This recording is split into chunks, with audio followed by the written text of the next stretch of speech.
Well, I think there's difference between goal setting and resolutions. For me, resolutions. Break it down. Let's hear it. Everybody said resolutions. You go to the gym, you start eating healthy, you stop doing a bad habit or something like that. And resolutions are like, I gauge every year, like I got to the second week of January. The Den, powered by the Lyons Group, a show dedicated to exploring hot topics in real estate, local happenings, and industry trends. We're a small team of professionals approaching $400 million in sales and nearly 2,000 local transactions. You're listening to time-tested experts and industry leaders. Here's a refreshing look at real estate happenings and more. Welcome to the Den. Okay, welcome to this episode of The Den, powered by the Lyons Group.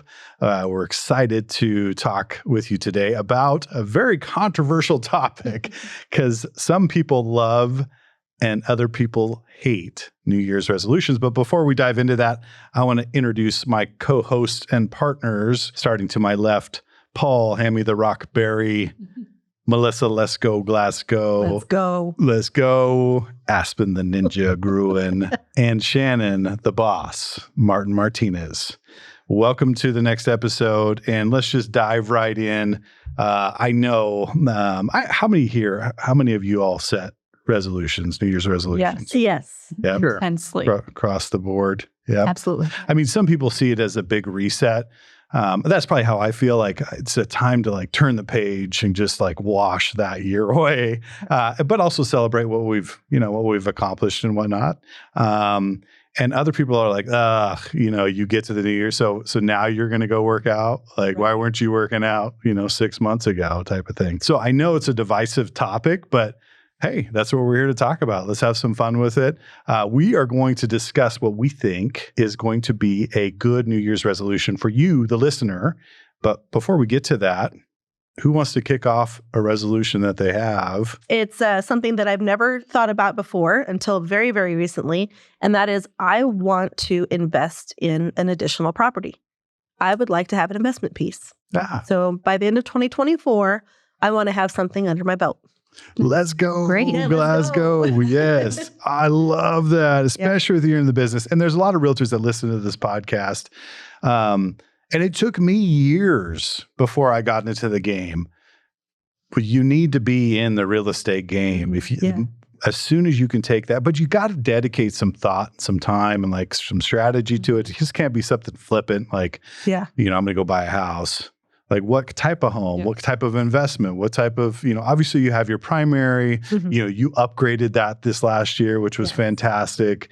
But what are your thoughts specifically about what you would like to see for an investment on your end, Melissa? What I've been thinking is I want something like what I grew up in. So I want to keep my eyes open for, a Mossman home that, I can do some repairs to it. I am not ready for a total flip. It's just not in my toolbox yet. But I want something to where I can have something that will feel like a home to somebody and will be just a good, solid piece of property. You can raise your kids there. You can retire there. Yeah. That's what I'm looking for. Yeah, very cool. Yeah. And those single family investment properties, those typically where investors start. Yeah. Like single family, it's an easy thing to transition into before you start going into multifamily situation or even commercial space. Right. But then you kind of get that you have that excitement. It resonates with you, a house that you kind of grew up with.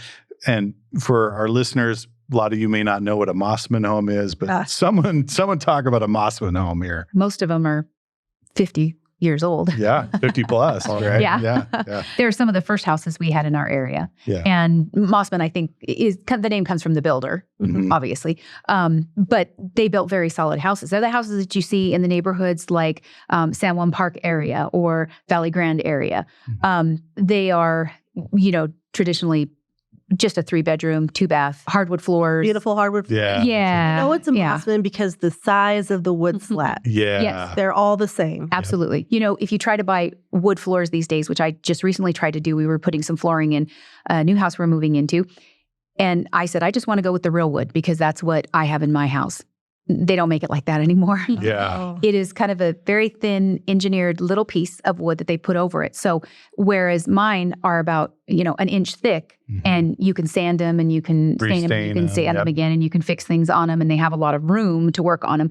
I was told actually that those newer ones, you maybe have like one sanding on them. Oh, wow. Where they had to be, they're just a tiny little piece. If that, you don't want to mess it up. Yeah, the quality is these days are not like what they were in a Mossman. They're very solid homes. I've sold real estate for almost 25 years now, and I haven't seen too many Mossmans that were really, destroyed, falling to the ground, cracking. I mean, I'm sure those things can happen, but they are very solid houses after all this time. No matter how they've been lived in, they're always in one piece. Walls are square. Like, and if you look, how they put the decking on the roof, and it's just a 4x8 sheet. Like Mossman didn't. He did like 2x6s. So like the decks of those roofs are incredible. Very well built home. But that's the type of home, Melissa, you're talking about. That's like a perfect kind of investment, entry level investment property. Yes. And I'm assuming you're planning on probably a 20-25% down payment. Can you talk a little bit about what your thoughts are there? Yeah, I think that would be great to do a 20-25% down payment, or also maybe look into a real estate contract if that's available for somebody. Yeah. That would be really nice to walk into an investment with a real estate contract. That's an excellent way to buy an investment. That's owner financing. Yeah. I was just going to say, if you want to add to that, could explain a little bit what owner financing is? That would be great. Aspen, you want to talk a little bit about that? Owner financing is basically when the seller is going to act as the bank. So maybe if you listen to our last episode, we kind of talked about deferring taxes. So maybe they don't want to close on it till a little bit later, or a year or two later, or maybe even longer, depending. But basically, the seller is just acting as the bank. So you can negotiate with the seller on down payment, interest rate, all of the details, instead of working with a preset bank. Yeah, it's a fantastic tool. I mean, really, I bought the majority of my properties on owner finance because I'm not having to put the 20-25% down as a traditional investment property. I can work directly with the seller. We still close it through a title company, still title insurance conveyed. There's deeds signed. So it's all done legit. It's all done above board. And it has to be the right situation for a buyer and a right situation for the seller who may want to make some interest. I mean, that's why banks have these huge buildings and make all this money, because they're making the front-loaded interest. And for a seller to do an owner finance, especially one that, carries a term for 2 to 5 years, they're going to make all of that interest. So it's really kind of a win-win if it's structured right. Yeah. But fantastic. So hopefully we can find you, or you'll find an investment property that makes sense, Melissa. That's fantastic. It's a great resolution. Who else wants to dive in on a resolution? You want me to go second? Yeah. I'll go second. Okay, so I want to parlay off of you. So I have several investment properties myself, but I want to move into a little bit bigger space. I want to do something more like a complex. An apartment complex, either here locally or out of state. I'm looking at a few different areas, but that requires structuring a deal that makes sense. It's more of a commercial loan. Obviously, what it very much is a commercial loan. And there's a lot of facets to it. And it's really kind of fascinating to me. For me, at this stage in my career, 20 plus years in the business, I'm ready for that kind of next level of learning, exploring, doing type of things. So that's my resolution, is that to go out and acquire some form of a complex that is beyond a traditional duplex, fourplex type of scenario. So I'm rolling up my sleeves the next 12 months. But I do like the resolution because it just gives you that start, makes you focus on your goals, really think about it and go forward. Paul, what's your resolution this coming year? Well, I think there's difference between goal setting and resolutions. I mean, for me, resolutions. Break it down. Let's hear it. Everybody says resolutions. You go to the gym, you start eating healthy, you stop doing a bad habit or something like that. And resolutions are like, I gauge every year, like I got to the second week of January. Yeah. Or the gym will get really busy through January and then fall off in February. Yeah. So I like the goal setting thing better, because it has a little bit more teeth in it for me. So I would consider it, instead of resolutions, goal setting. What's your goal? I like that. Acquiring properties as well, investment properties. As realtors, we don't really have the 401ks, the retirement planning. Yep. So real estate is kind of, the game. It's how we can set up for our future. So I'm going to try to pick up a couple more this year. Okay. Single family or? multifamily? Or? It feels like I'm focusing on multifamily right now. Yeah. I have a Mossman that I, lived in for 15 years. We upgraded, and that's usually how people get into their first investment. Yep. Keep the original house as the investment property, as the rental. We picked up a couple properties this year, and hope to do the same in 2024. I love it. And I like the distinction between resolution and a goal, right? I mean, it was you said that pretty well in the sense of resolution. Well, I made it 3 weeks this year. I was resolved to get to the gym. But a goal has a little bit more teeth to it. So I think resolutions turn into goals. Great point. Love that. Mm-hmm. Aspen, thoughts? I do have a few investment properties, so always like to add on to that. I'm looking out of state as well. I'm just numbers. I try and set more vague goals for things like properties I'm purchasing or flips or Airbnbs or whatever they might be, because I don't want to buy something just to check hit the resolution. Because like you were saying, Exactly. I think real estate is one of the fastest ways to build wealth, but you can really get in over your head if you're not careful. So very much. So I would love to get some properties. Anyone who knows me, I am an intense goal setter. Yeah. I have a 50-page book that I fill out every December, and it is specific. And so, yes, I have some, obviously, real estate goals, retirement goals, financial goals. But one thing that I'm really proud of is I did lose over 70 pounds, and I maintained that this last year. I would like fantastic. to do that Yes, again. Congratulations. I don't want to be up and down. I want to just stay consistent. So not really real estate related, but a personal goal. That's fantastic. Mm-hmm. I love that. Thank you for sharing that. Yes. Mm-hmm. That's awesome. Shannon, your thoughts?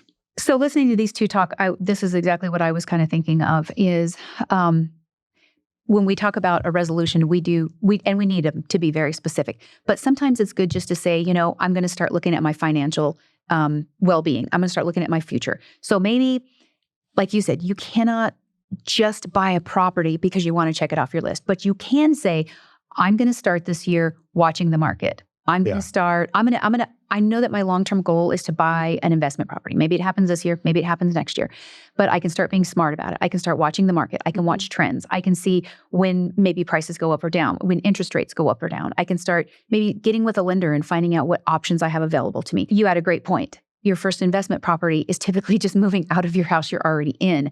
That is a great goal. Upgrade your family into a nicer house and have that investment instead of figuring out how do I come up with 25% down and turn around and buy something else. Maybe you can't do that right now. Maybe that's out of reach forever, So there are a lot of different ways to think of it. But I think if you look overall and just kind of set your sights on it and start learning how to make that happen, sometimes that's your first goal. Yeah. Your first resolution is just, let's start opening ourselves up to this and seeing what it looks like and doing the research. And that might take a year. That might take 2 years. Yeah. It might take you 2 months and you've got it figured out and you know what you want. Yep. But it doesn't always have to be marking it off the box. Credit, saving. Exactly. Not necessarily investment property, but your first property. Yes. It's a huge goal. Yeah.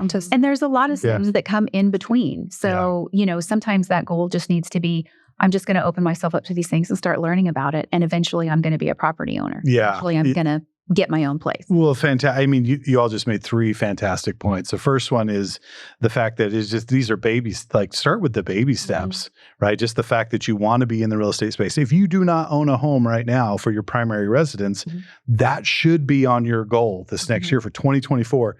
Be open to it. Start looking on Zillow or Realtor.com to go to sjcbroker.com, which we have the best search engine ever, and really check out these properties on the market. Just get your finger on the pulse, right? Talk to a realtor, talk to a lender, get pre-qualified. Now, the lender thing is always scary for people. People go in, they go, I don't want to go to the lender. It's like going to the dentist, right? But let me tell you, once you do it, like that's the hardest part. Then like it frees up this burden that you've unnecessarily put on your shoulders. Like this is so scary and daunting. All of a sudden you're pre-qualified or you have a path to being pre-qualified. Exactly. And that's fantastic. So the second point that you made was oftentimes you just turn your original home as you move up. So if you already own a home, move up to your next home and keep your original one as an investment property.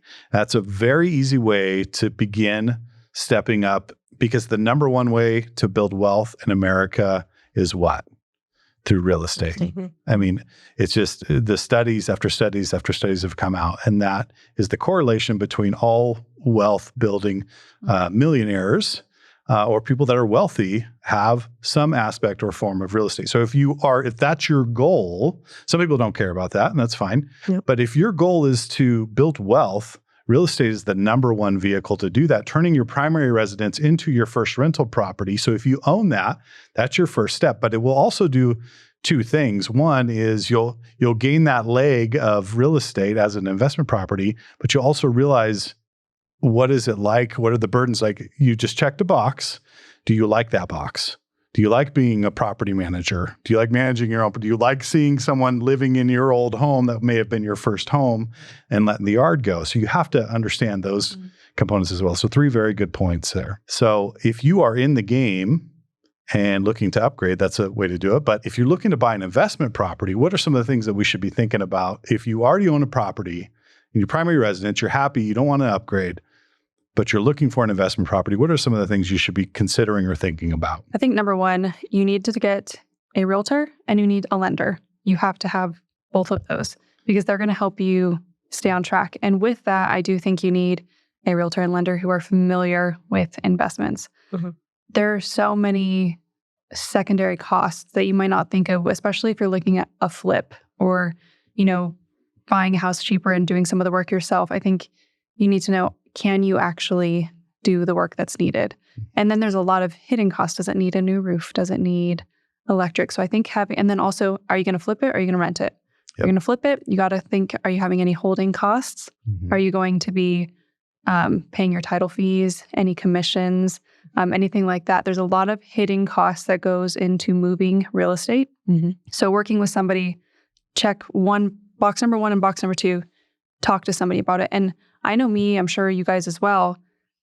If anyone asks me a question, I'm an open book. It's not secrets. And I think a lot of people get nervous talking to realtors. They're like, well, you're just going to get the good deals as soon as they come up.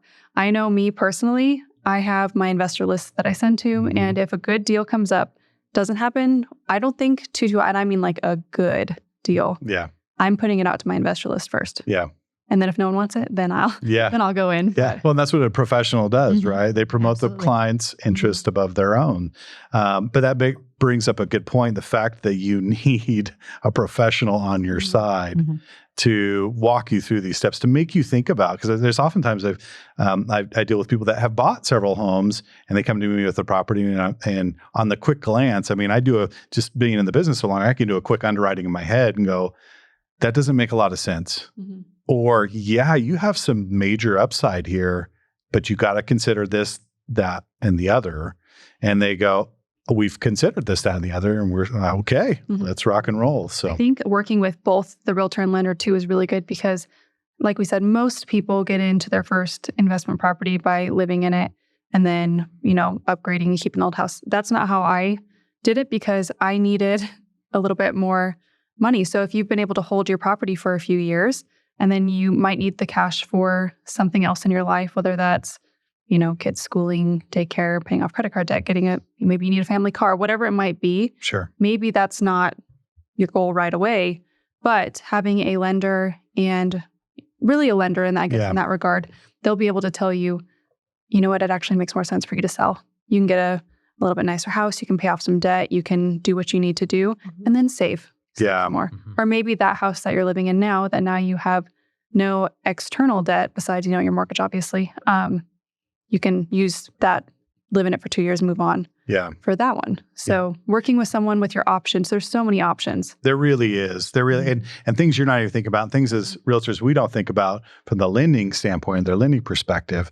So it's good to get all of those perspectives. And the rules and regulations change constantly, especially in the commercial arena or investment arena. Like the down payments move up and down.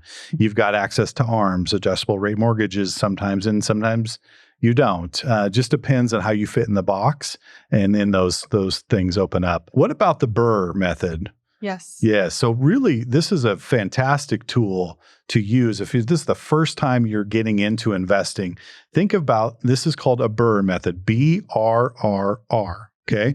You want to find a property that you can buy at a really good deal. Okay. So that means you don't want to go buy the best home on the block.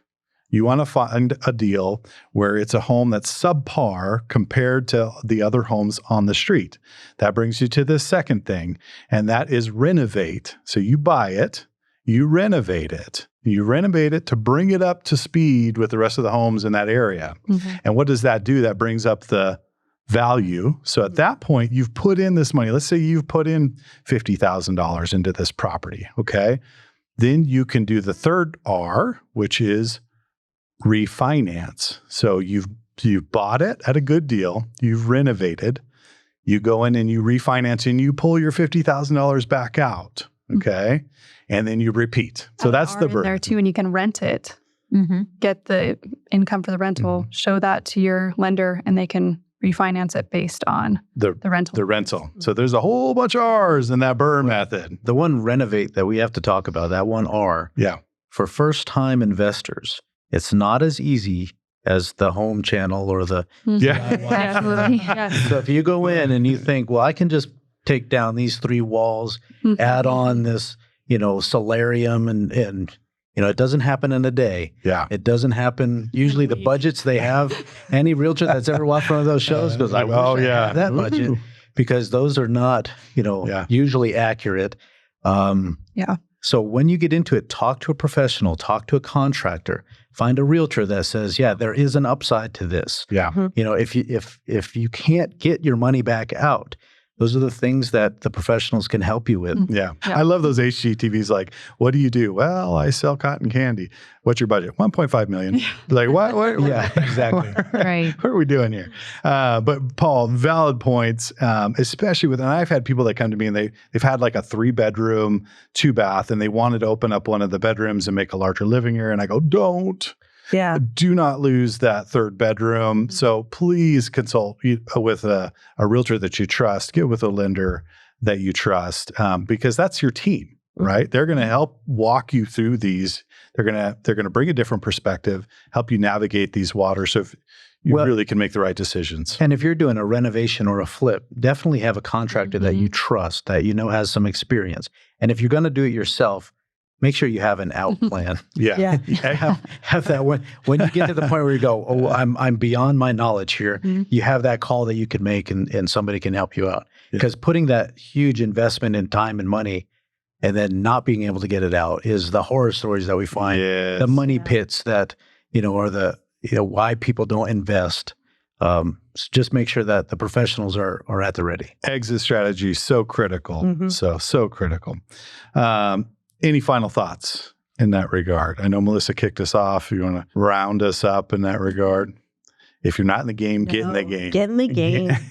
Start building your generational wealth, and make sure you've got a team behind you that that you're making the right decisions, with a realtor, with a lender. If you need to talk with your CPA, make sure you've got people that you really trust with that vital information. We're on to speed round, and the speed round question today: your New Year's resolution. First of all, do you love them or hate them? And second of all, is it a good time to buy in 2024? Yes or no? Should someone add real estate to their portfolio? Shannon, the boss, Martin Martinez, kick us off. You should always add real estate to your portfolio. Check. Hold on a second. It's always a good investment, yes. And if you're not 100% committed and ready to do that this year, just make it your New Year's resolution to start exploring the idea of it. Because if it's not this year, maybe it's next year. But it's always going to be the right move. New Year's resolutions, love them. Big fan. I feel like even if you only do it for 3 weeks, at least you were great for those. Yeah. You were resolved. The best version of yourself. Resolved for 3 weeks. And then as far as good time to buy, if we're talking about specifically investment properties, if the numbers work, they work. That's kind of the bottom line for it. Black and white. Biggest, fastest way to build generational wealth. Love it. Let's go. Resolutions? Meh. Yeah. Sometimes they're great. Sometimes they're not. Yeah. I don't know how many years I've said I'm going to quit Dr. Pepper, and still on it. Good time to buy in 24. Yes, it is. But if it's not quite right for you, start working on your financial wellness. Get with the lender. See what steps you need to take in order to make that purchase, whether it's your first time or if it's an investment piece. Just make sure that you're ready to go whenever the time is right. Let's go. I love that. That is such great advice, Melissa. Thank you for that. Paul, hand me the rockberry. Finish us out here. I think for resolutions, I think it's always a good idea to be intentional with what you want to do. If you need a day on the calendar to start that, then I guess January 1st is a good time because it's close. So I guess I love them for people that aren't goal-oriented throughout the year. Yeah. You get, like Aspen said, you get a couple Start on Monday. You get a good week. Or start right now. Start right now. We have a running start. That's what I always say. But good time to buy in 2024. I would say real estate is one of the only year over year appreciable assets that you could buy. So it's never if it's a right deal, go for it. If it's a bad deal, you can always ride it out. Yeah, ride it out. Not if the market's bad, you can ride it out. But I think 2024 is going to be a good time to buy. Awesome. Thank you for that. Okay, on to the last section, which I have my favorite section of the Den. And this is where we highlight someone in the community that has really made an impact. As the Lyons Group, we love to give back to our community. We love to do things that involve helping organizations and people in our community, locals, get to the next level. And so we want to highlight someone that would include that pride, build our pride, the Lyons Pride, a little bit more. So, Melissa, who is on your radar today? Jaime Church with the Chamber of Commerce. She has done some wonderful things in our community. I think every quarter she puts something on for our community. Most recently, the electric light parade for Christmas. You heard nothing but how wonderful it was this year. Yep. And I think it's a thankless job. And Jaime really does showcase our community very, very, very well. So, Jaime, we appreciate you. We love what you're doing, and for also supporting all of the local businesses as well. Yeah. Yeah. Check out the Chamber of Commerce. Absolutely. She has rolled her sleeves up in our local community, and it goes to show. I mean, the things that she touches and are involved with really stand out. So, Jaime, at the Lyons Group, we want to say thank you. We see you. We see all the wonderful things you're doing in our community, and we just want to tell you we appreciate you. Yes. So thank you for that, Melissa. Yes. Great choice there. We had a fantastic discussion on New Year's resolutions and goals, and hopefully you add real estate into your portfolio. And there's a number of reasons why you should and very few reasons why you shouldn't. So please partner up with a good realtor and a good lender and get yourself into the game and take some baby steps, right? Mm-hmm. So if you'd like to hear an episode or specific talking point, comment on this video and let us know your thoughts. Let us know good and bad and ugly. We like to hear it all. You can always ask a question or reach out to us at team@sjcbroker.com. Go to our Facebook page, the Lyons Group Four Corners, and like our page so you can hear all the happenings.